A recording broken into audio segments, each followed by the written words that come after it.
this is Bobby Worthy, Miss Hunt. Good morning, Mr. Worthy. How you doing? I'm good. How about yourself? Doing pretty good. I'm here talking about this Judicial Qualification Commission for the state of Georgia with no office. With no state office or commission. Well, now I've got the commissioners here. They got Robert Ingram, who is the chairman, and he's an attorney in Marietta, Georgia. Then you got Lester Tate, who's the vice chair. He lives in Cartersville, Georgia, another attorney. Then you got Linda Evans of Atlanta, who is a civic leader. Then you got James Franklin of Statesburg, Georgia, who's an attorney. Then you got Judge Patsy Porter, the State Court of Fulton County. Then you got Judge Brenda S. Weaver, who is the Superior Court of Appalachian Judicial Circuit. Now, from my understanding, it was supposed to have been 2 attorneys, 2 civil leaders, and 2 judges. Yep, that's my understanding. Commission, but here they've got 3 attorneys, 1 community leader, and 2 judges. Yep. So they're in violation of their own the way that the commission is supposed to be set up. Yeah. And I think our representatives and our senators need to get on top of this. The state representatives and senators need to get on top of this. I called Senator Lucas and left a message on his machine. Then I called Representative James Beverly and gave him all the information, and he's supposed to get back with us today and find out who is over that area, what representative is over that area, and find out what's going on with the Judicial Qualification Commission. Now, these are the people that are supposed to be the watchdogs over the judges. Am I not right? Yes, those are supposed to be the ones that has authority to remove and punish judges. Okay. Now, you went with us on yesterday to take the complaint for Mayor Lou. Yes. Now, that we need to understand, this commission was formed, this was created by the Constitutional Amendment of 1972 to conduct investigations and hearings with respect to complaints of misconduct by Georgia judges. Yes, that's why it was created. It is a constitutional office. All right, this is the constitutional office. Now, what's going to happen today at the federal court? Well, today I will be prosecuting. I would be taking action to legal action against judges Robert Reeves and Terry Eady for conspiracy under federal law, U.S. Title 18, Section 241, where they both on June 2nd and July 3rd denied Mayor Whippaloo her right to a due process hearing, 14th Amendment hearing. And this is what this complaint does, that anyone who deprives a citizen a right that's secured by the United States Constitution is a federal offense that carries 10 years imprisonment. Mr. Wiltshire, now, you as a citizen filed this, right? Yes. Okay, now, what kind of legal background do you have? I have a 7-year Juris Doctor law degree. I just refuse to practice law because I think the laws are irreversibly broke. I think attorneys are bound, I know attorneys are not bound by constitutional law, but by the rules and regulations of the state bar that empowers them. So thus, these attorneys are buddies with all the judges. They all are attorneys. They all are friends. They go out to dinner. They eat together. There can never be justice as long as we got a bunch of friends that we're going to court with. That can never be equal or fair to anyone. So in so many words, you're saying that they kind of like a private club. Precisely. No, I would not say a private club. I would say organized crime in America begins with the state bar of Georgia, of the state bars that empowered them all over the state, in Florida, all over the country. Organized crime begins with the people that empower these lawyers, and which are the state bars for their state that they're registered with. Because, like I said, attorneys are bound by no law. They're not bound by the Constitution as judges are, but they are bound by laws and rules and procedures to support the bar that they are registered with. Okay. Now, today, we know that we went and filed those complaints yesterday, and when we got there, I think y'all went to four different buildings trying to find the location of this place. We went there and we stayed there 2.5 hours trying to find the location of this office that should have been identified and easily accessible. Yes. Is that not correct? Yes, it is a state office, a constitutional office, as you said, and it should have been duly recognized, even if they was in the way of transferring. I went to the clerk of court. We went to one of the deputy sheriffs to help us. We talked to another lady that was walking and said that's where the Judicial Qualification Commission is, in the back of a SunTrust bank with no markings. No kind of indication that they ever existed there.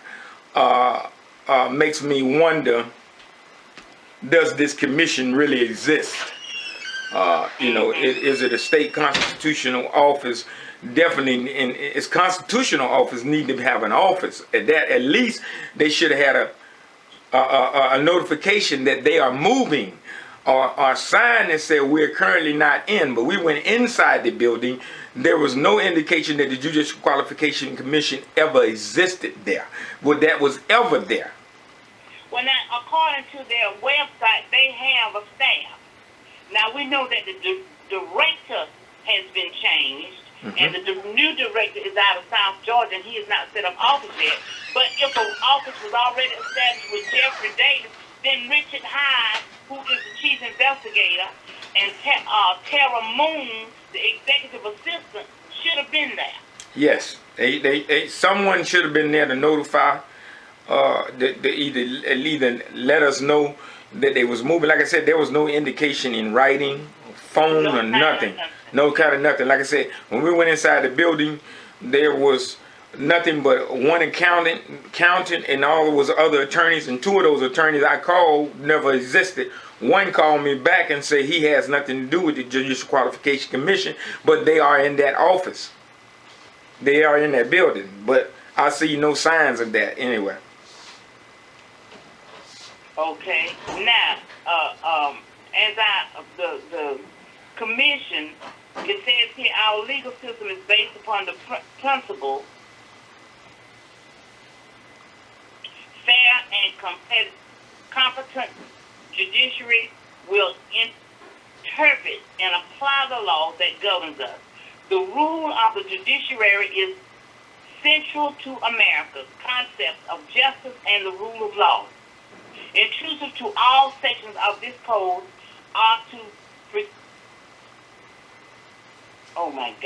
every judge strives to maintain the dignity appropriate to the justice office. No judge should make a decision off of hearsay. And that's actually what happened in Mary Lou's case.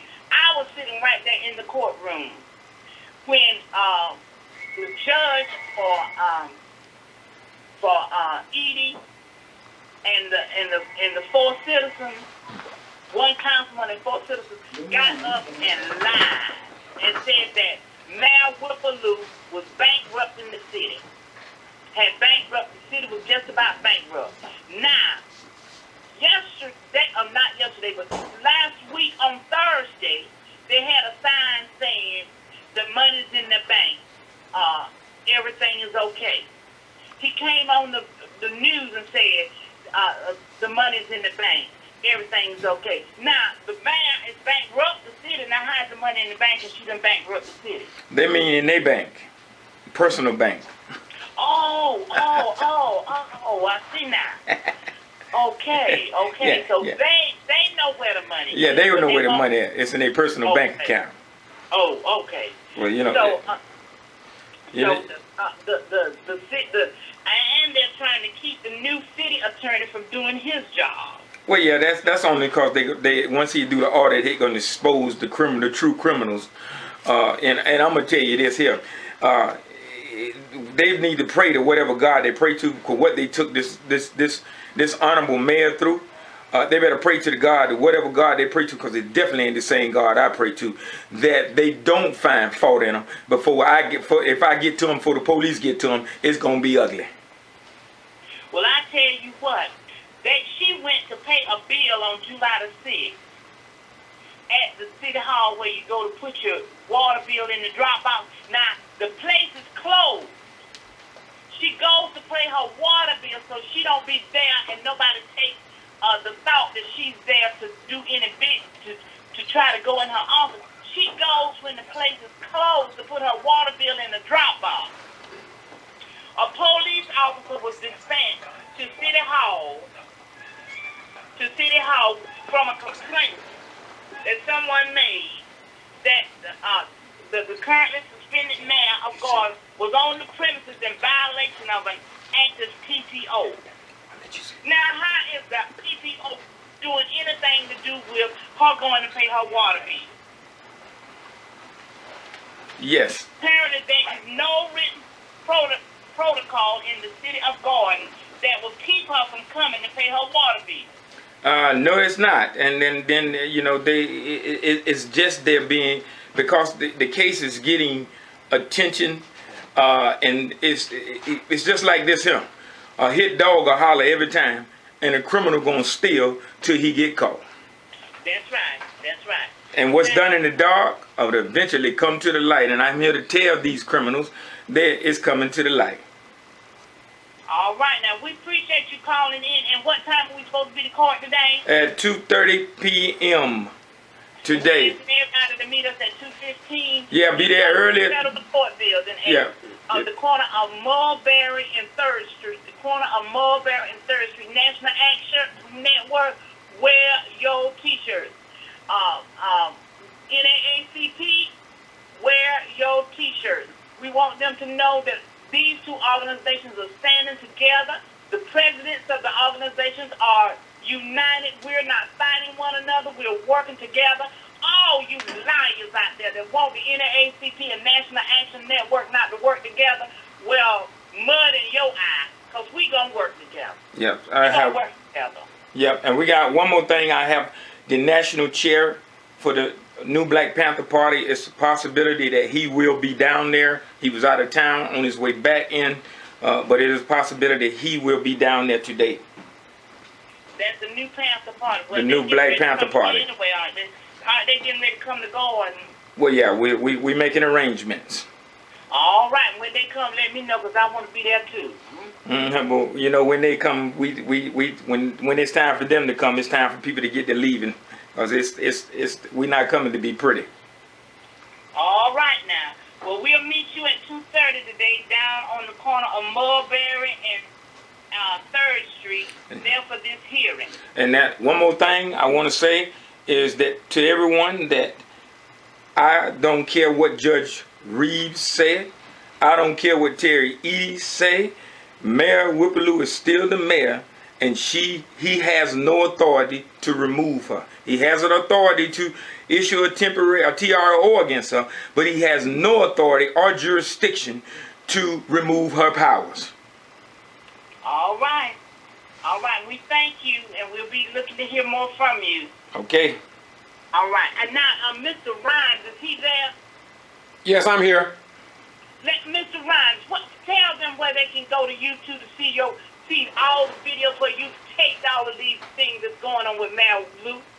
Boston G.B.R. Any search engine, Boston G.B.R. There are over 900,000 views from the United States and around the world, and over 4,000 videos, because the local news media in the state of Georgia will not cover our news. This includes Victor Blackwell, who I have relationship with in terms of reporting the news, but many of them ignore this news, but we report what others ignore. Boston G.B.R. Boston G.B.R. Yes, and thank you. And thank you for all the work that you do. Thank you. And they just put that in the search engine, and then they can put in Mayor Lou's name when they get to your site, and all of the videos pertaining to her will come up. Absolutely. Just go to type in Mary Lou's playlist, Garden City Mayor playlist, and you will get them all. Okay. And also, you have a video there of a message from Senator David Lucas too, don't you? Absolutely. That is on the same playlist, wherein Lucas talked about the new Negro, not the Uncle Toms nor the Aunt James, but the new Negro. The new Negro, you can tell him wherever you go, because when he look in the mirror, he don't see himself. He see everything but himself, because he is sick and tired of himself and his own people. All right, all right. You know, the first time I heard of the new Negro was at the National Action Network convention when Reverend Joseph Lowry began to talk about the new Negro. Well, he's alive and well. Yes, he is, and he's still on the battlefield, and he's doing a great job. Thank you both so much for calling in. And Sarah. We'll see you today. Yes. And we call them the bootlickers. All right. Madam, can I say one other thing? Go ahead. The people need to understand that Mayor Lou's situation is no different from the mayor in Meigs, Georgia, Linda Harris, no different from the mayor in Lumpkin, Georgia, with Gibson, no different from Warrenton, Georgia, no different from other, at least 8 to 12 other mayors, newly elected black mayors in the state of Georgia. We have appealed unto the state officials to come in and put a stop to this before something happens that none of us will be proud of. Thank you very much. Okay, thank you, and God bless you. All right.